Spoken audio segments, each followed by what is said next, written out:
जय हिंद दोस्तों, स्वागत है आप सबों का आपके अपने यूट्यूब चैनल कंपटीशन वे में। आज हम लोग इस वीडियो में बात करने वाले हैं जेएसएससी सीजीएल 2023 के मैथमेटिक्स का सिलेबस के बारे में।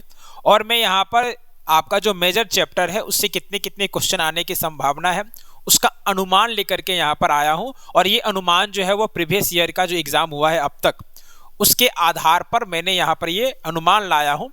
ये 100% सही होगा ये तो कोई कह नहीं सकता, बट प्रिपरेशन करने के लिए हम लोग जो मेजर चैप्टर है, ठीक है ना, उन सारे मेजर चैप्टर का यहाँ पर हम लोग देखेंगे कि एग्जाम में इस चैप्टर से कितना क्वेश्चन आने का पॉसिबिलिटी है। और यही सारे मेजर चैप्टर को हम लोग प्रैक्टिस करेंगे ताकि हमारा 20 में कम से कम 17-18 क्वेश्चन तो 100% सही बन जाए। क्योंकि आप लोगों को पता है कि मैथ्स का क्वेश्चन जो होता है वो मतलब अगर सिलेबस की बात किया जाए तो बहुत बड़ा सिलेबस है, ठीक है। अगर हम लोग सही से पढ़े, पूरे डिटेल में पढ़े तो, बट हम लोग के पास उतना समय है नहीं। इसलिए आज हम लोग इस वीडियो में यह जानेंगे कि किस किस चैप्टर से कितना कितना क्वेश्चन आने वाला। इस चैप्टर मतलब इस सिलेबस में मैं क्वेश्चंस को दो पार्ट में बांटा हूं, ठीक है ना। एक है आपका एडवांस मैथ का और एक है आपका अर्थमेटिक यानी कि अंक गणित का, ठीक है ना। तो दोनों का अलग अलग चैप्टर में यहाँ पर लाया हूं और हर एक चैप्टर से कितने कितने क्वेश्चन आने की संभावना है वो यहाँ पर लाया हूं। तो चलिए हम लोग यहाँ पर वीडियो को शुरू करते हैं, ठीक है।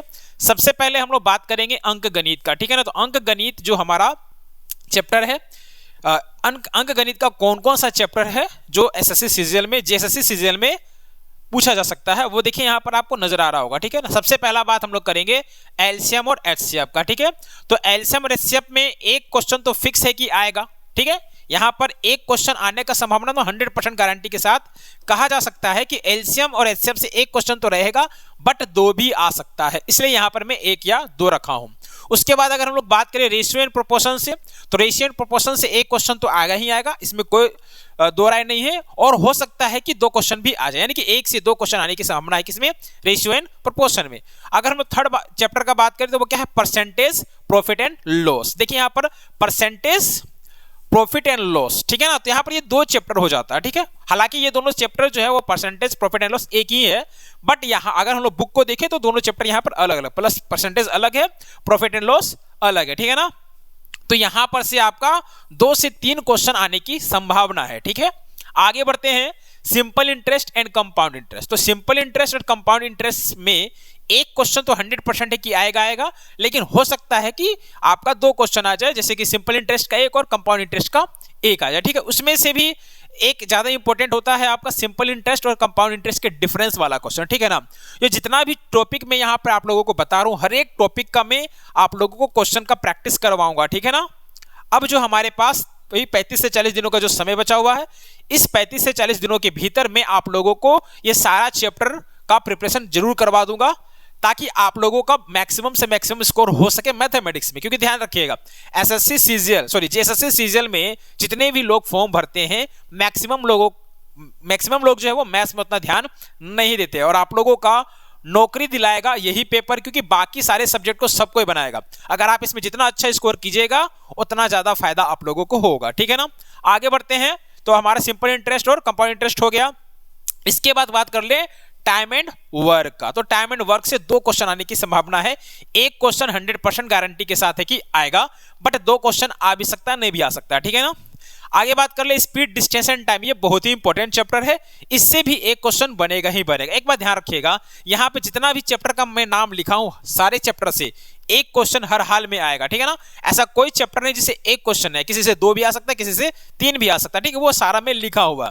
तो आपका टाइम एंड वर्क से 2 क्वेश्चन तक आने का संभावना है, और स्पीड, डिस्टेंस एंड टाइम से 2 क्वेश्चन तक आने का संभावना है। यहाँ देखिए बहुत सारा चीज आ जाता है, इसमें आपका ट्रेन आ जाता है, ठीक है, बोट एंड स्ट्रीम आ जाता है, उसके बाद पैदल यात्री आ जाता है, साइकिल से आ जाता है, ठीक है ना, एवरेज स्पीड वगैरह भी इसमें आ जाता है, ठीक है ना।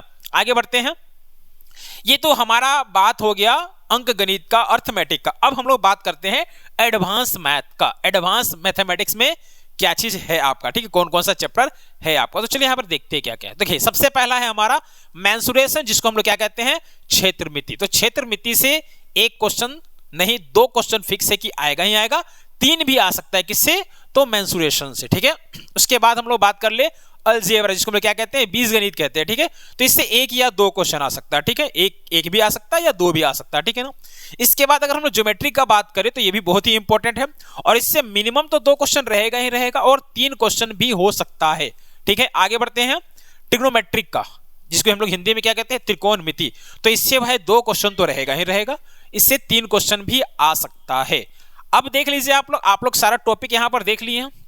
अब यहाँ पर आप अर्थमेटिक का टॉपिक देख लीजिए, ये सारा है, आप चाहे तो स्क्रीनशॉट ले सकते हैं, ठीक है ना।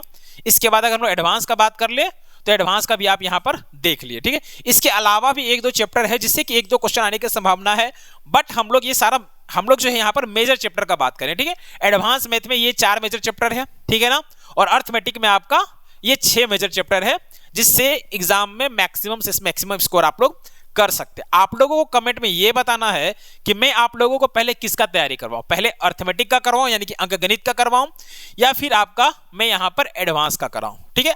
आप लोगों के कमेंट के हिसाब से ही मैं डिसाइड करूंगा कि मैं किस टॉपिक को पहले कराऊं, अर्थमेटिक को कराऊं या एडवांस को कराऊं। ध्यान रखिएगा, मैं जो सीरीज लाऊंगा उसमें मैं ये सारे चैप्टर का मिक्स क्वेश्चन लाऊंगा, ठीक है, चैप्टर वाइज नहीं लाऊंगा, और मैं वहीं पर आप लोगों को चैप्टर को बताऊंगा। आपको करना क्या होगा, मैं जो भी क्वेश्चन लाऊंगा उसको पूरा कंप्लीट देखना होगा और प्रैक्टिस भी करना होगा, ठीक है। उससे मिलता जुलता क्वेश्चन प्रैक्टिस भी करना होगा। आप देखिए कि आप कितना बना पा रहे हैं। जैसे मान लीजिए मैंने आज एक सेट बनाया एडवांस मैथ का, ठीक है ना, तो आपको करना क्या है, उसी दिन आपको एडवांस मैथ का क्वेश्चन बना करके देखना है, जो भी आप लोगों के पास सेट है आप कितना क्वेश्चन बना पा रहे हैं। फिर अगला दिन मैं सेट लाऊंगा, फिर मैं बताऊंगा, उसके बाद आपको अगला सेट देखना, मतलब जो आप मार्केट से खरीद करके लाए, ठीक है ना।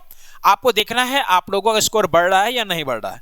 क्या है, मिक्स क्वेश्चन बताने से क्या होगा, बार बार पढ़ने से सारा फॉर्मूला आप लोग के माइंड में सेट हो जाएगा और आप एग्जाम में बना लीजिएगा, क्योंकि एग्जाम में मिक्स क्वेश्चन आएगा, चैप्टर वाइज नहीं आएगा। चैप्टर वाइज में आप लोगों को पढ़ाता अगर समय ज्यादा होता तो उतना समय तो भी फिलहाल है नहीं। और इस बार जान लीजिएगा, इस बार जो है आपका एग्जाम का जो डेट दिया गया है मे बी होगा ही होगा, इसलिए आप लोग तैयारी में जुट जाइए। ये फाइनल तैयारी आप लोगों का होगा, क्योंकि अब सरकार के पास ज्यादा समय है नहीं, तो मुझे ऐसा लगता है कि एग्जाम अब 100% होगा ही होगा, ठीक है ना, जो भी आपका डेट दिया होगा, ठीक। तो फिलहाल मैं इस वीडियो में इतना ही रखता हूं। आज आप लोग इसको देख लीजिए और मेरे को कमेंट करके बता दीजिए कि मैं क्या यहां पर बताऊं, और कोशिश कीजिएगा ये जो वीडियो है ज्यादा से ज्यादा लोगों तक जाए, ठीक है ना, ताकि मैं भी जो है कि आप लोगों के लिए पर डे क्वेश्चन लाऊं, क्योंकि ज्यादा स्टूडेंट रहता है तो मेहनत करने में भी थोड़ा सा मजा आता है, ठीक है। तो मिलते हैं अगले वीडियो में।